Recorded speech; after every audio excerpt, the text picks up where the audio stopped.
Cause I'm back again. I'm reloaded. Fool. What up, everybody? It's your guy T Swin, back at it again, and this is Story Time with none other. Story Time with T Swin. And man, make sure you hit the like button, subscribe, man. Help out with the algorithm. Subscribe, comment, and as always, Story Time with T, coming with the T, and our tea of choice is Twisted Tea. Twisted tea whiskey, man, for you hard drinkers out there. You want something strong, want some tea with some bite to it? Twisted tea, sweet tea whiskey, get that.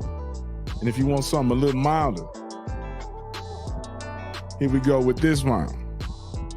Get this version for you, man. You trying to get twisted? Get twisted tea. Man, today's story, me, her, and her husband. So, man, this is 1999. 1999, and it's our time to shine. You know what I'm saying? I was 19 years old, man. I'm down in the South. And man, I just got stationed down there in Mississippi. I was on the base. I didn't know my way around. I didn't know anybody when I got there. So the first day I get to the boat, this guy comes up to me, man. We still cool today, man. What's up, Hatter? And Hatter's like, man, let me show you around.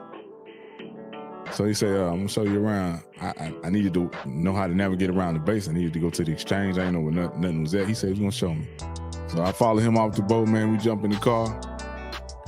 We get in his car, and instead of going on base, man, he go outside the gate. He exit the base. I'm like, man, something wrong with this dude, man. Something fruity about him or something. Where he taking me? And he was swole. I'm like, man, it might be a hard fight, but I'm gonna have to fight this dude. So now we keep rolling. He said, nah, man, I know you knew him, man. I'm gonna show you around the base, man, but let me just show you around town real quick. So I'm sitting shotgun. I'm like, all right, man, all right, let's go. So we come to a light, and this is white car. We see this white car, and there's some females in it. And he said, man, I know this car, man. I done heard a lot of stuff about this woman that's in this car. There's some rumors going around. The lady that drive this car, she had a reputation of being out there. So he pulled up on the side of him, he honked his horn, they roll the window down, and he said, hey, Miss Lady, I done heard about you. And she looked and she frowns up. She said, oh, you don't know nothing about me. You ain't heard nothing. She started cussing. I said, dang, man, you know it? He said, nah, I don't know her. He said, my first time actually seeing him, but I done heard about it. You know, he drive off. He showed me around town, man. You know, the spots where the guys hang out in this little town. Bring me back to the boat. Some time go by, I made some friends on the boat, and we decided to get an apartment so we could live off the boat. So we get this three bedroom apartment. Each one of us got our own room. We got our own phone line set up in the room. So one of us had a car, and the other two, me and the other guy, we didn't have a car, but one of us had a car. My boy AJ had a car. So we in the apartment. We had to wait till AJ get out. We would ride with him back to the apartment, or we'd catch a ride with somebody back to our apartment. Our apartment was like the hangout spot. It became the hangout spot. So I'm in the apartment washing laundry. We all washing laundry one day in the apartment washing TV. And lo and behold, the lady that drives the white car is in there doing laundry. So she introduces herself. She said hi. She could tell we're not from around now. That we're not even from the whole area, you know? So she introduces herself. She said that she's having to get together. She's throwing a party, and that we're welcome to come. She said we're some pretty cool guys. It was nice meeting us, and she live over in this area, this section of the apartments, and then she gonna throw a get together. We was like, cool. She exchanged information with one of my buddies. The night of the party comes, she said, "Hey, y'all coming?" We go.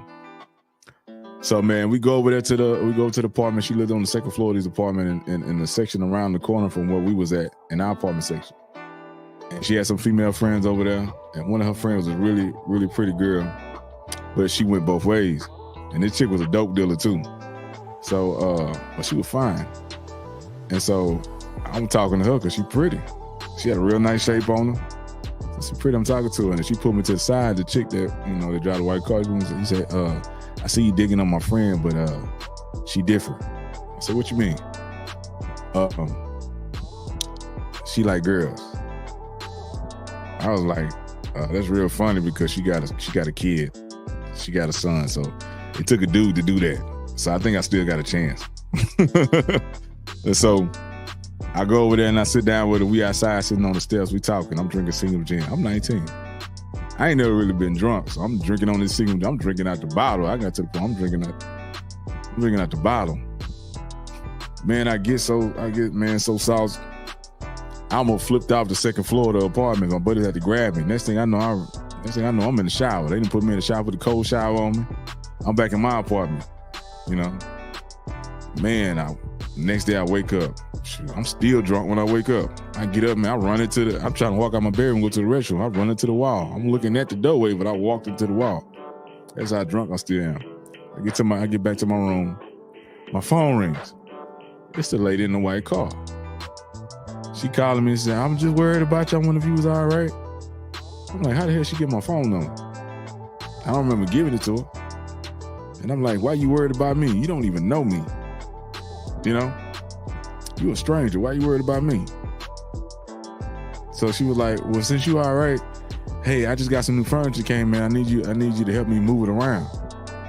I need to move this other old dress and put this new one in. I say, okay, I'll help you. Being naive. So yeah. So after, man, I'm feeling normal. Later in that day, she called me. She said, hey, you still coming to help me with this furniture? I said, yeah. So I make my way over there, and my buddies looking at me. They like, cause one of my buddies had the night before had already did something with her. As we say in the South, he already knocked it down. So he's like, yeah, man, she coming, she trying to get you, bro. I was like, nah, man, she just had asked me would I help her move this furniture, bro. I'm being naive, and I'm thinking big and strong, she just need me to help her move something. So I walk over there, knock on the door, she let me in. She said, yeah, it's back here. So I follow her to the back room, and it's the bedroom. We walk in there, I don't see nothing new. I don't see no brand new dress or nothing. She closed the door, she locks it, she pushed me on the bed. She pushed me back, starts pulling down my shorts. Now there's a picture of her family up there on the dresser next to the TV. I say, ma'am, hold on. Man, what are you doing? You're married. I'm looking at the picture. I sit back up, she pushes me back down, holds me down, and starts performing oral. I'm 19. I'm like, okay. I lay back and relax. Best feeling in the world, you know? Next thing you know, we get to it. We doing the do. And at that time, man, I had only been with one other person. So it was the second person I had ever been with. And so she asked me doing it. She's like, hey, I thought you only been with one person. I was like, I used to watch a lot of porno. I was also, I read the Kama Sutra before, you know? So next thing I know, they go by. Can't nobody else come back over there and chill out. She said I'm the only person that can come over there and hang out. I'm like, all right, cool. So she started coming to my apartment, come picking me up, taking me places, trying to give me money, telling me I could drive a car and stuff like that. But it wasn't her car. Her car, it belonged to her husband, the one that supplied the money. I'm like, okay, man, I'm getting free sex. I'm like, cool, okay. And she had kids. I'm 19, so I'm still a big kid myself. And so I became cool with the kids. You know what I'm saying? I would hang out with them, help them do their homework, all kind of stuff, man, play around, stuff like that. And so over time, she started introducing me to people, man, like her friends. And she would tell her friends, yeah, he treat me better than my husband. I'm gonna divorce my husband. I'm gonna get with him. And I'd be like, hey, quit telling people that, you know? And then she'll say, sometimes she even brought me around family members. I'm like, where we going? She's like, we gonna get something to eat. Cause I'd be like, hey man, I'm hungry. You tell me to go get something. She's like, yeah, I gotta stop somewhere real quick. And then she'll stop by one of her female family members and say, yeah, this him. He treat me better than my husband. And I'd be like, hey man, cut that mess out, you know? So I told her to leave me alone. You know, I said, hey, leave me alone. You married, this wrong, you know? I went home to go visit my folks one time. I caught the Greyhound back to Texas. To go visit my folks. I come back when my buddy said, hey man, I just wanted to talk to you man to man.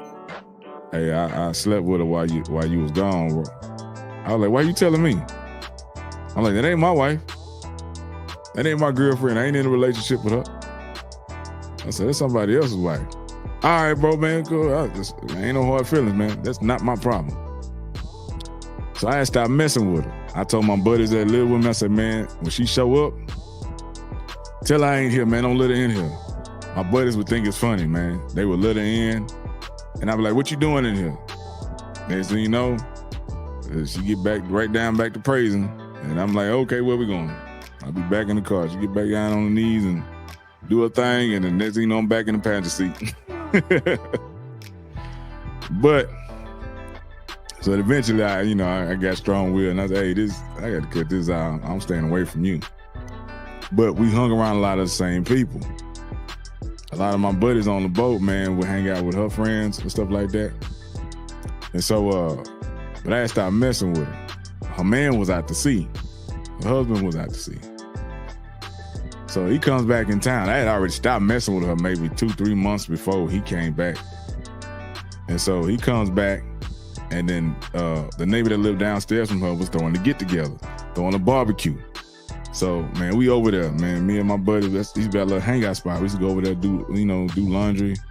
The lady would cook meals for us and stuff. We hang out, we use her computer and stuff like that. And she was real cool. And she was having a barbecue. So me and all my little buddies, man, from the ship, we over there. Everybody dipped out and went to the store or something like that. I got a level cooking the barbecue. I'm like, man, I hope I don't burn the barbecue. But it came out good, perfect. They like, man, the best barbecue ever ate. Anyway, so girl lived upstairs from the other apartment. We were chilling at downstairs. She upstairs with her husband, right? So she had 4 kids, 4 different daddies. The youngest kid she had belonged to her husband. She had 2 boys, 2 girls. One of the boys, one boy was the oldest. Then the second oldest was a girl. Third was a boy, and the youngest was a little girl, which belonged to her husband. So one of the girls, the oldest girl, her daddy had the same name as me. His name was Tony. So he had been talking to his daughter. So the husband came home, looked at the call ID, and sees Tony on there. He said, oh, so Tony been calling? My friend, the neighbor from downstairs, she was upstairs in their apartment. She go, oh, you talking about Tony downstairs? So his mind started working. He started going, I'm finna see who this Tony is, So he come downstairs, he started introducing himself to everybody, saying what ship he from, everybody introduced, hey, what's up, man? Boom, boom, boom, boom, boom. So I'm inside my friend's apartment downstairs, talking to somebody, having a drink. And he walks up, he said, hey, man, nice to meet you. My name's so-and-so. I shake his hand and say, yeah, my name's Tony. All right, man, nice to meet you. He walks back out the door, he goes upstairs.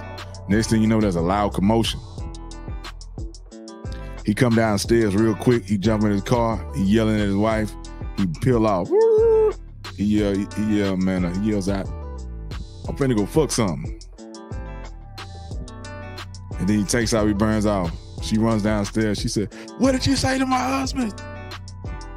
I said, I ain't say nothing to your husband. I'm looking at her, what just happened? He told me he was gonna go sleep with something else, and he took off. What did you say to my husband? I said, I ain't say nothing to your husband. Nah, I'm gonna let y'all know something. Every guy that was at this barbecue had been with this lady. Most of them before I even came in the picture. Before I even got to the little town. So she goes back upstairs. I just, okay, that's your problem. She go back upstairs. I'm standing in the doorway of the apartment downstairs. I got my back turned. She comes in with a bat. I turn around, she swing, I dodge, I catch the bat, and I flinch at her like that. I said, man, what the hell are you doing? He left. I took the bat. There was some woods across the street. I threw the bat, woof, threw it in the woods. I said, don't you ever try to hit me. Man, what y'all got going on is y'all problem. And she just kept going on. And I told everybody, I said, hey, man, I'm finna leave, man, because this is messing up the party. Y'all enjoy yourself. I'm finna go home. So I went back to my apartment. I stopped hanging over in that area because they lived upstairs from my friend. So time goes by, and I would see them out in town. I would see them out, her and the husband out in town. He'd be like, hey, man, we need to talk. And she'd be like, yeah. Yes, him, whoop his ass. And I be looking like, man, we ain't got to talk about nothing. Man, you ain't got nothing to talk about. So time goes by, I eventually start talking to this other female. The female winds up being first cousin of this chick. You know? I didn't know this before, but she wound up being first cousin of the chick. It's a small town. And so I started hanging out with the chick. Sometimes I'll be, driving her car, and then they'll roll up on us at the stoplight. Yeah, man, we need to talk. Yeah, I say, hey, man, ain't nothing to talk about. Ain't nothing to talk about. You better quit listening to her. She lying to you. She had told her husband that I had sexually assaulted her and took sex from her. Just a lie that she was telling her husband. So all his anger was toward me, even though everybody around at that barbecue had been with that lady or that female some of them more than once. Like she had a reputation across town. So I said every time, I said he ain't hearing me. She in his ear trying to save herself. You know what I'm saying? I said I'm gonna have to get this dude by himself. So in the military, we stay in duty. That's where you stay and watch on the ship for 24 hours. You know, used to gun watches, quarterdeck, messenger to watch, stuff like that in the Navy. So I looked on the watch bill of his ship. His ship was outside my ship, and I seen when he had duty. I knew his name. So I said, this will be the time I can catch him by himself. She won't be around. Now I have a conversation with this dude. So I drive back to the base that night because I know he would be there. I knew what time he was staying to watch. She wouldn't be there because no visitors allowed on the base at that certain time. So I start walking up to the ship. I go up the ladder. He see me. He make eye contact. He recognize me. He automatically frown up. I get up to the top of the ladder, the ACOM ladder, or the gangway some people use. He's standing paid out to the watch. You know, he got a 9mm pistol on this hip. The officer of the deck got a gun too, right? So he put his hand on he say something to the officer of the deck. He put his hand on the pistol. The officer of the deck say, don't you do that. If you pull that weapon, I'm gonna have to pull mine and fire on you. He said, now y'all talk like men. But if you get out of hand, I will draw my weapon if you pull that one. I wasn't scared of him because he was so close. He was so close to me. He wasn't gonna be able to get that gun out. You know? But he's standing there, man, he fuming. He twitching. You know what I'm saying? So I tell him, I said, man, she lying to you. I say, if I sexually assaulted that lady, why am I not in jail? Why are there no charges pressed against me, pressed on me? And I say, man, almost everybody you saw at that barbecue has been with that lady. She just singled me out. And I say, man, he said, how am I supposed to believe you? I don't believe. I said, man, I'll tell you this. I know people I ain't supposed to know. I know family, I know your in-laws. Because she done took me and introduced me to your in-laws. So I started giving names, describing people's houses, their vehicles. How would I know this if I ain't never met these people and she didn't bring me around? He was fuming. I said what I had to say. I walked off, left the base. Word goes around the next day when he got off of duty, he went home and beat her. Supposedly, man, he knocked her 2 front teeth out. Then picked her up, picked the teeth up, put her in the car, took her to the dentist so they could put them back in, and bought her a gift after that. They stayed together. But he didn't try to bother me no more. But they still was together after that.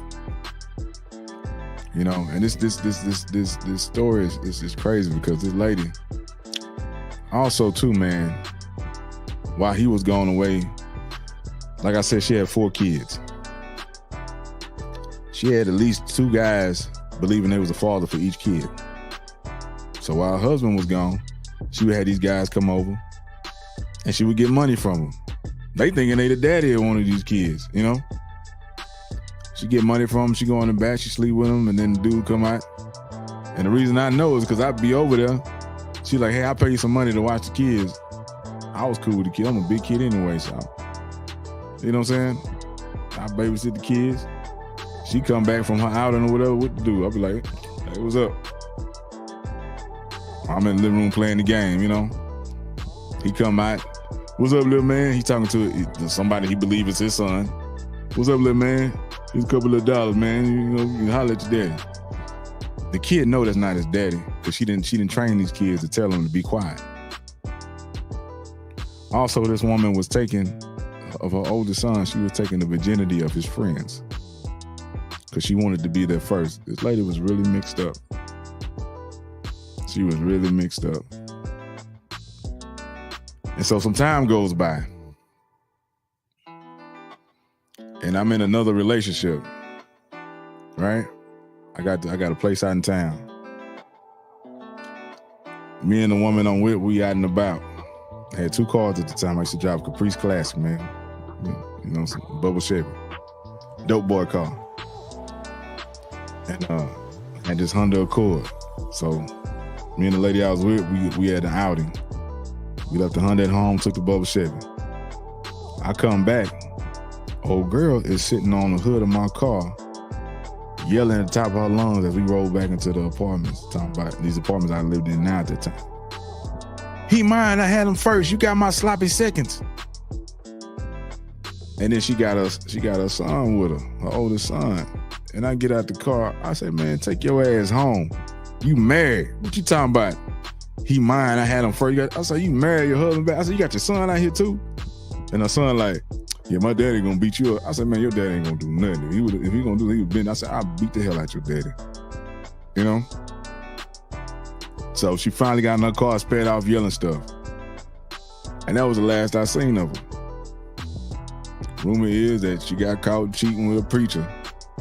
Rumor was her husband came home, caught her cheating with a preacher. You know what I'm saying? But that's it, man. That's story time with T. Me, her, and her husband. You know, I was young. I don't blame it on you, but you know, young and naive. A hell of a story. It's a true story. True story. And that was story time with T. You got T. I'm out. Tune in next week for another episode of Story Time with T. Make sure you hit the like button. Hit the like button, fool. Like, subscribe, share, comment. And also, tell me what's your thought on this episode. Tell me what would you do if you were faced with that situation. If you was the husband, or you was a young man like me, what would you do? Start the conversation. Let's get it. It's got T Swin. I'm out. Hey, it's me again. You got T Swin with Storytime with T. You can listen to Storytime with T on Spotify, Amazon Music, Audible, Apple Podcasts, Google Podcasts, iHeartRadio, Overcast, Pocket Cast, and Radio Public. Support the show. Listen on the go anywhere. While you work out at the job, it's your guy T Swin, Storytime with T. Check it out, y'all. Support. Peace.